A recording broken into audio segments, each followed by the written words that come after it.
خلق السماوات والارض واختلاف الليل والنهار لآیات لأولی الالباب، بے شک آسمانوں اور زمین کی تخلیق کے اندر، بے شک دن اور رات کی گردش کے اندر عقل مندوں کے لیے نشانیاں ہیں۔ اور عقل مند کون لوگ ہیں؟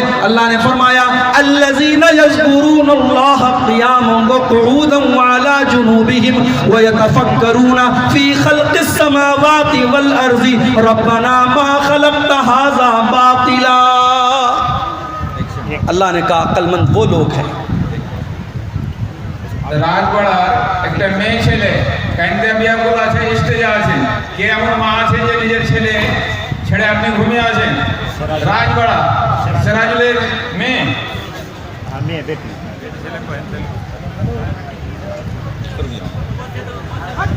آپ غور کیجئے میرے بھائی، اللہ کے نبی بددعا کر رہے ہیں کہ اس آیت کو جو سنے اور غور نہ کرے، اس سے عبرت حاصل نہ کرے، وہ برباد ہو جائے۔ اللہ اس آیت کے اندر کیا کہہ رہا ہے؟ عقل مندوں کے لیے کائنات کے اندر نشانی ہے۔ اور عقل مند کون ہے؟ جو بیٹھ کر کے، کھڑے ہو کر کے اور لیٹ کر کے اللہ کو یاد کرتے ہیں۔ پتہ یہ چلا دنیا کی ڈگری پانے والا اور دنیا میں بڑے بڑے عہدے پانے والا وہ دانشور نہیں ہے، وہ جینیس نہیں ہے، وہ انٹیلیجنٹ نہیں ہے، وہ بدھیمان نہیں ہے۔ بدھیمان وہ ہے، عقل مند وہ ہے، جینیس وہ ہے جو اپنے کریٹر کو پہچانتا ہو، جو اپنے رب کو پہچانتا ہو، جو اپنے رب کے آگے سر نہ جھکائے۔ آج آپ دیکھ لیجئے بڑے بڑے پڑھے لکھے لوگ ہیں، بڑے قابل لوگ ہیں، اور صاحب وہ کسی جانور کی عبادت کر رہے ہیں، کسی ندی کو اپنا معبود کہہ رہے ہیں، شرمگاہ کی عبادت کر رہے ہیں، چوہے کتے بلی بندر کی عبادت کر رہے ہیں۔ میرے بھائیوں، انسان کی عقل جب ماری جائے وہ شرک کرتا ہے، وہ کریشن کے آگے جھکتا ہے، اور انسان جب جینیس ہوتا ہے وہ کریٹر کے آگے جھکتا ہے۔ اللہ نے فرمایا کہ جینیس وہ لوگ ہیں، عقل مند وہ لوگ ہیں جو صبح شام اللہ کو یاد کرتے ہیں اور کائنات پہ غور کرتے ہیں، اور غور کرنے کے بعد اس نتیجے پر پہنچتے ہیں کہ اے اللہ تو نے اس کائنات کو بیکار پیدا نہیں کیا۔ تو اللہ کے نبی تہجد میں رو رہے ہیں۔ ہم اور آپ اپنے نبی کے اس واقعے سے، اپنے نبی کی سیرت کے اس واقعے سے عبرت حاصل کریں کہ کیا آج ہم اور آپ بھی تہجد کی نماز کا اہتمام کرتے ہیں؟ کیا ہمارا نوجوان کرتا ہے؟ اور کیا تہجد کی نماز پڑھتے وقت کبھی ہماری آنکھوں سے بھی آنسو آتے ہیں؟ اللہ کے نبی تو تہجد کی نماز میں رو رہا ہے۔ اور آگے بڑھیے، ایک اور موقع یاد کیجئے جب اللہ کے نبی کی آنکھوں سے آنسو آئے تھے۔ بخاری کے الفاظ ہیں، اللہ کے پیارے نبی اپنے صحابی حضرت عبداللہ بن مسعود سے کہتے ہیں کہ اے عبداللہ اقرا علی القرآن، اے عبداللہ تم مجھے قرآن پڑھ کر کے سناؤ۔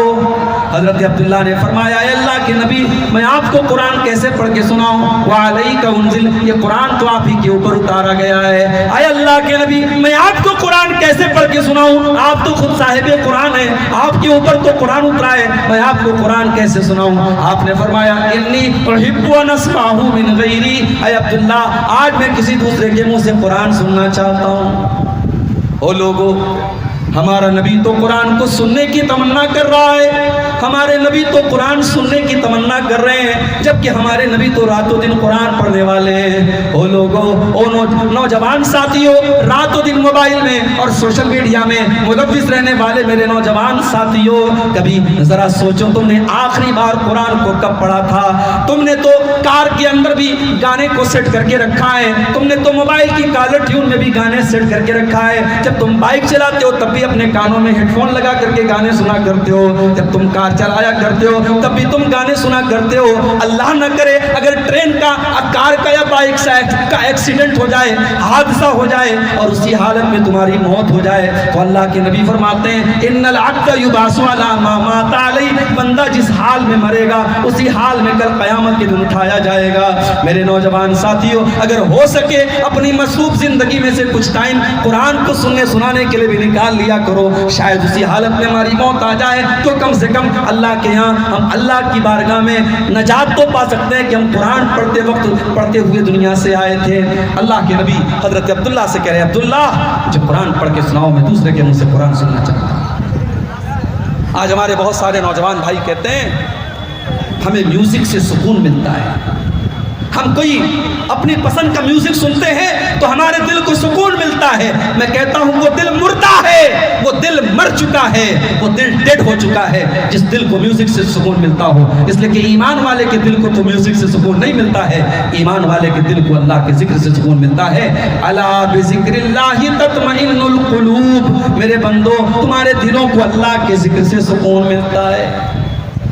آپ نے کہا عبداللہ میں تمہارے منہ سے قرآن سننا چاہتا ہوں.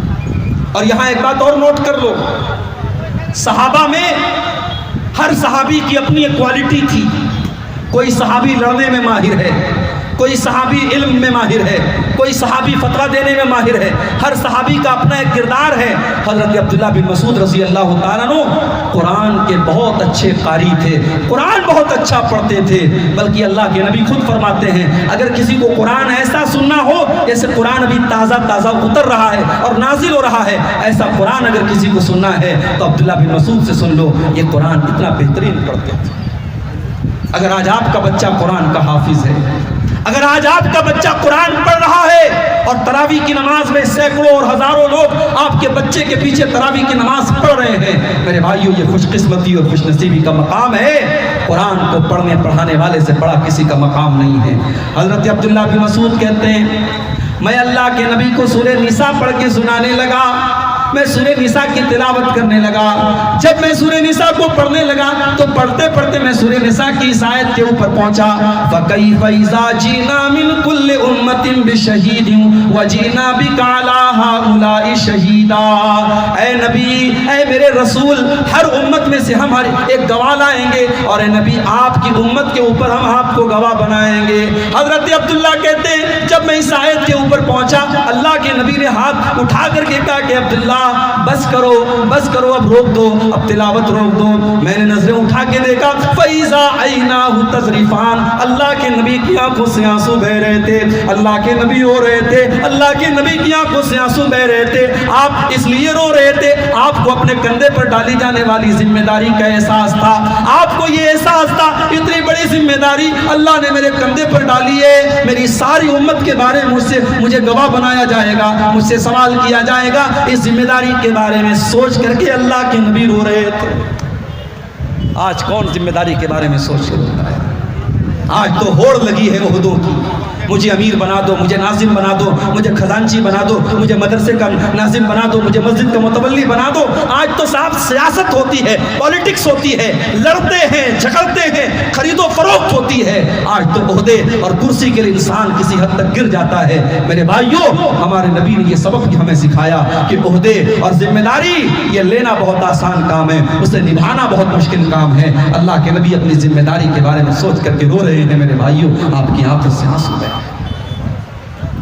اور آگے بڑھیے, ایک اور موقع پر اللہ کے نبی کی آنکھوں سے آنسو آئے تھے. صحیح مسلم کے الفاظ ہیں, اللہ کے نبی اپنی ماں کی قبر پہ جاتے ہیں, آپ کے ساتھ آپ کے صحابہ بھی ہیں. اپنی ماں کو آپ نے 6 سال کی عمر میں کھو دیا تھا. او لوگوں, یتیم کیا ہوتا ہے یہ کوئی اللہ کے نبی سے پوچھے. آپ پیدا ہوئے تو باپ کا سایہ نہ تھا, 6 سال کی عمر میں آپ نے اپنی ماں کو کھو دیا. نہ ماں کا پیار آپ کو ڈھنگ سے ملا, نہ باپ کا سایہ آپ کو ملا. آپ تو در یتیم تھے, آپ تو پیدائشی یتیم تھے. آپ سے زیادہ یتیم کا درد کون سمجھ سکتا ہے؟ اسی لیے آپ نے یتیموں کے حقوق بیان کیے. آپ نے یتیموں کی پرورش کرنے والے کو جنت کی خوشخبری سنائی. آپ نے فرمایا انا وکافل الیتیم کہاتین. آپ نے اپنی 2 انگلیوں سے اشارہ کر کے فرمایا یتیم کی پرورش کرنے والا, یتیم کو پالنے والا, یتیم کا خیال رکھنے والا جنت میں محمد رسول اللہ کے ساتھ جائے گا. جس طریقے سے یہ دونوں انگلیاں ایک دوسرے کے ساتھ جڑی ہوئی ہیں, ملی ہوئی ہیں, یتیم کی پرورش کرنے والا بھی جنت میں اپنے نبی کے ساتھ جائے گا.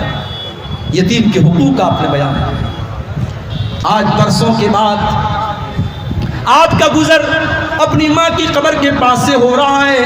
آپ کے ساتھ صحابہ کرام کی ایک جماعت بھی ہے.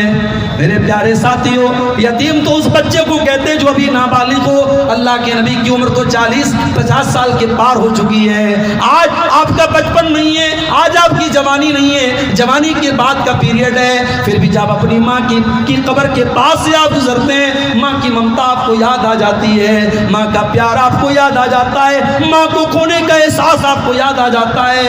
حدیث کے الفاظ ہیں فَبَكَى وَأَبْكَى مَنْ حَوْلَهُ، اللہ کے نبی رونے لگتے ہیں، اپنی ماں کو یاد کر کے آپ رونے لگتے ہیں، اور آپ کے آس پاس جتنے صحابہ کرام ہوتے ہیں ان کی آنکھوں سے بھی آنسو بہنے لگتے ہیں۔ وہ صحابہ کرام